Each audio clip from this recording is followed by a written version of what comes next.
Diri makita na to mga imported nga mga hayop.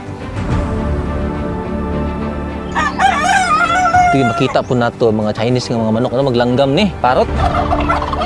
Pag mo anak og isa, iuli lang gamay. Ilan na din tong ina yan? Muna tabang sa gobyerno din eh. Muna yung usa sa nganong sikat ang initaw sa mga beach kaya ang sundry white. Pero kining kuan na kanang isa ka dolphin duha man na sila kuan na at bang itoyo og Guba? Itong open cave, kamangunon yun yapon sa sir. Dito nimo makita ang mga kuan katong walawalong halas. Nata karon diri sa ang isa sa pinakanindot ang initaw nga munisipyo nila.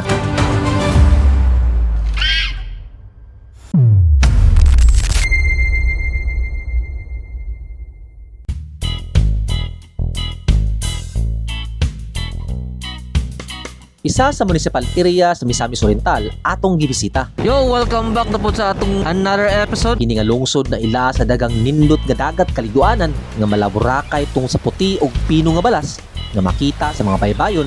Hinungdan nga paboritong destinasyon kini. Dili lang sa mga lokal kundi apil usab sa mga turista nga gikan sa mga nagkalain-laing lugar sa Mindanao. Muna yung usa sa nganong sikat ang initaw sa mga beach kaya ang sundry white, malaburakay ang datingan gapon diri. Dili man makumpara sa ubang sikat nga destinasyon sa tibok Pilipinas. Kapasigarbo gihapon sa mga lokal o sa mga nakabisita diri, ang kalimpyo nga nagpabilin gikan pa kaniadto.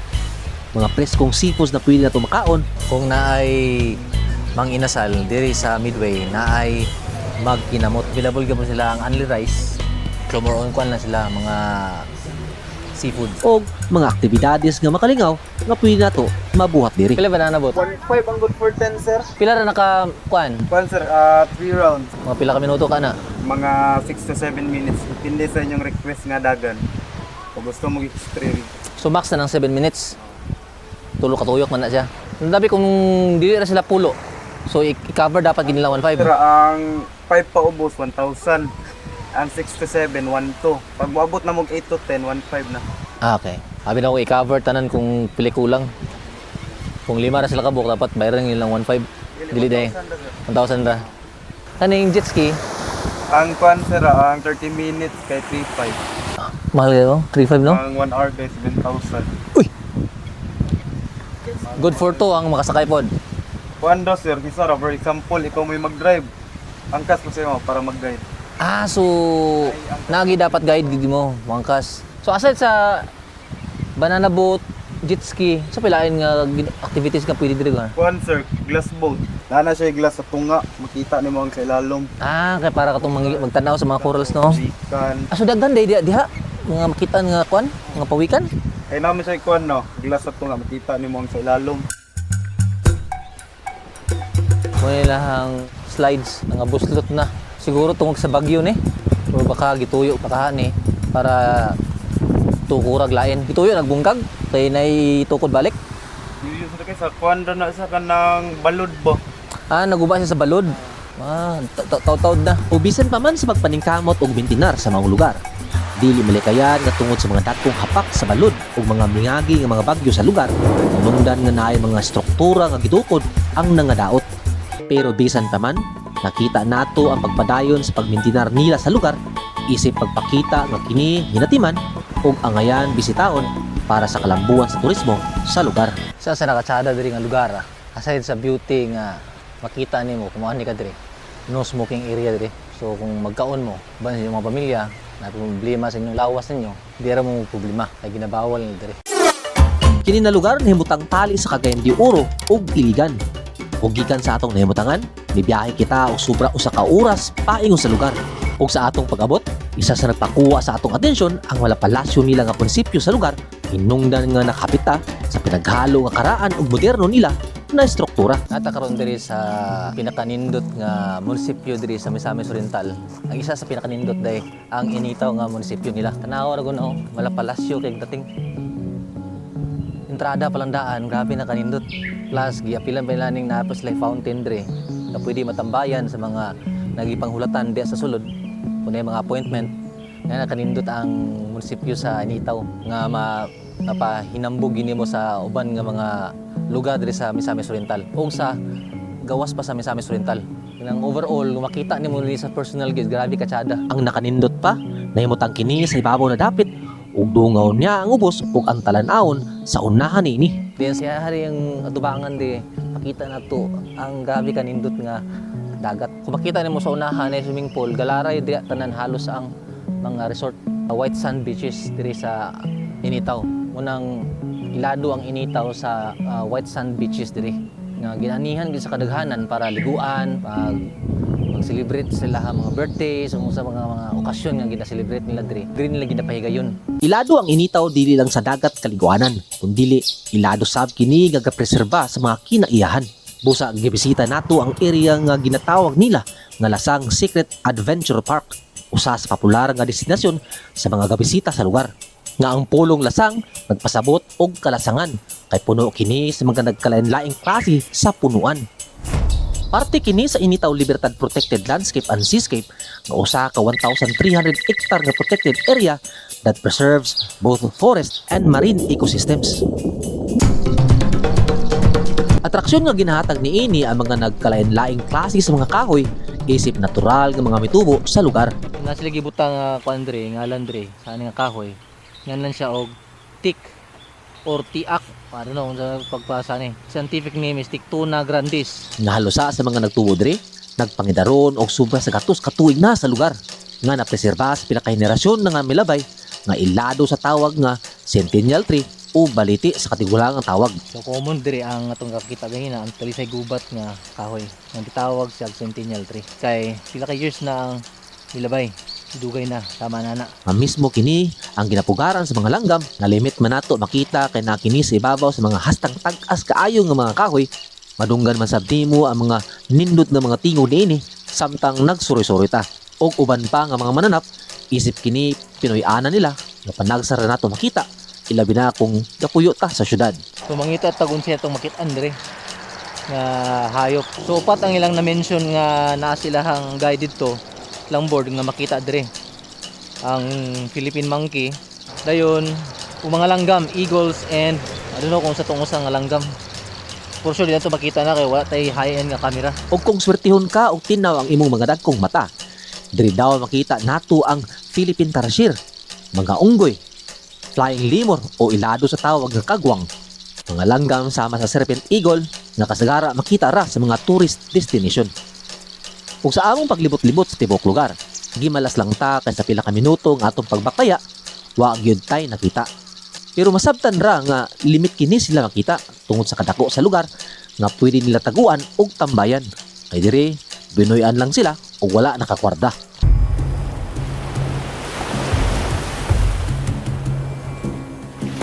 Nakita nato nga ang ubang nibisita, mga lokal na estudyante sa lugar. Ito natin mga nakasabayan, mga estudyante diri.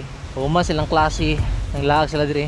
Actually, tsada magsa tambayan diri. Mag-unwind, mag-picnic. Tungod sa kahilom diri o katahom, rason nga gatambayan nila diring napita. Kay dili lang makasilong sa ilalom sa mga punuan sa kainit sa panahon. Madungaw pa nimo ang ubos na dagat sa pangpang niini. Gani, ginpahigayon sab nila ang pagnaog gamit ang hagdan aron sa pagligo. Apan nagkinahanglan ang pagbantay sa usag-usa tungod sa mga kusog ng mga hapak sa balod. Swerte lang o nakatiempo ta, mahunas ang dagat o nakasuway ta o baklay sa ilawom sa pangpang na nahulma tungod sa balod sa dugay ng mga panahon.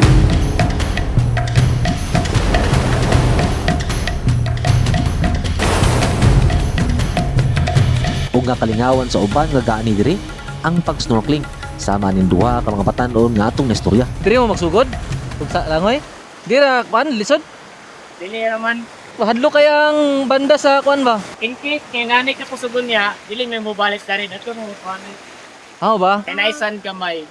Ay sisi. Kung sama sa ubang dapit, kini nga lugar adunay usab nga pahimangno nagibutang isip pagpahinumdom sa mga dili pwede mabuhat sa lugar. Ug isa na niana ang pag-cliff diving. Kaya ang ubos niani puno sa dagkong bato, hinungdan nga delikado kini luksuan. Ug dugang pa sa atong nasayran, naikan iadto pa nga mga langob diring dapita. Gisulayan nato og sulod apan wa ta makalahos sa unahan tungod kay wa makaya ang kangitngit sa atong gigamit nga suga. Wala lang kita milahos dito sa kuan kay wala mo ti dalang spot or suga. Gamitan nato og flashlight sa atong cellphone di man makaya. Busa nakadesisyon ta og balik para magpatabang sa mga nagdumala. Kinahanglan ta guide magsulod sa Batcave. Oo sir, kinanglan sir. Ug nibalaan nato nga ang pagsulod sa langob nagkinahanglan og tawo nga mo-guide o mugiya. Ug ginabawal ang pagsulod nga ato-ato ra. Kaya ang pagsulod sa mga langob nagkinahanglan og mga protective equipments sama sa hard hat o flashlight isip protection sa atong pagbisita. Sa may nasa uban nga cave aside sa kuan. Katong open cave kamangunon gyud gyapon sa sir dito nimo makita ang mga kuan katong walwalong halas. Uy. Tagan kay dito man nagapuyo ang ubang walwalo gud nga halas. Naman untay isa po daan ni sir kining sittit pero di na mo ginapasudlan kay once man gud masugaan bitaw sa sulod ang mga sittit mabungkag manggawas. Dali ra man gud sila ma-sport man gud pare sa bats ba nga mag-iwag ka, mag-flashlight ka ito sulod sa cave, okay na sila, tuyo pra, di para sa sittit nga manggawas. Wala may kuhan karon sir, right? Nga wala pa sad may gamit lang nga kuhan para pang guide anak. Unfortunately, dili available ang ilang guide na diri. At the same time, wala po sila gear. Sige, nangawala daw.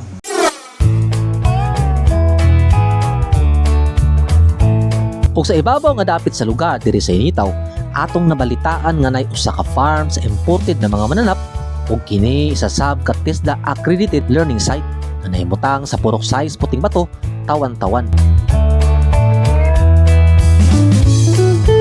Ug wala na ta maglangan pa ug atong gibisita kini inubanan sa maayong panahon sa lugar ug nga wala na ta maglisod ug agi sa ilang dalan kay kung naantulan pa nga gaulan maglisod jud kita kay ang tibok dalan paingon sa lugar wala pa masiminto tanan. So, paputol-putol ang dalan diri. Ug diri atong naimamat ug ang mainit nga pagdawat kanato sa isa sa mga nagdumala diri nga si Pudo sa paghatag og oras kanato aron isuroy ta sa tibok nila nga farm. Diri makita mo itong mga imported daw nga mga hayop. Kani halas ni diri. Bumis, python. Wala man ta kita og mga mananap sa sige natong pangita sa lasang. Diri nakabawi ta kay sa pagabot gibungad kanato ang mga Binoy-an nila sama sa kabayo nga ginadala niya kuyo ang iyang pisi samtang naglakaw-lakaw sa lugar. Bali ginapasagda na diri silang farm na diri maglakaw-lakaw. Nga wala nakahikot ang ilang pisi sa kahoy. Mga pabo nga iyahay og saba hinungdan siguro kay nalipay sa pag-abot. Sipat nga unggoy nga kusog mamira siguro kay gusto bugakos sa kalipay sa mua. Ug isa nga waganahi kay siguro wala may pagkaon nga gidala para niya. Suko man. Ug uban pa. Ug diri nakita sab nato ang mga limitra nato makita tama sa mga karnero nga grabe makatutok or nakakita gwapo. Ug ang doble kadagko nga mga kanding nga makita jud nato ang kalahian o ikumpara nato sa lokal nga kanding nato diri sa Pilipinas. May lang ginato nga imported ang usa ka kanding. Tanaw sa sungay Pilandaan. O usa ka kadako. Kaduwaon ni siya ang atong kanding diri. Makasuroy mo diri sa Julimons nga farm. Kita na mo diri ang mga imported nga mga hayop sama sa mga kanding o mga karnero. Nga nagbutang sila diri nga naman.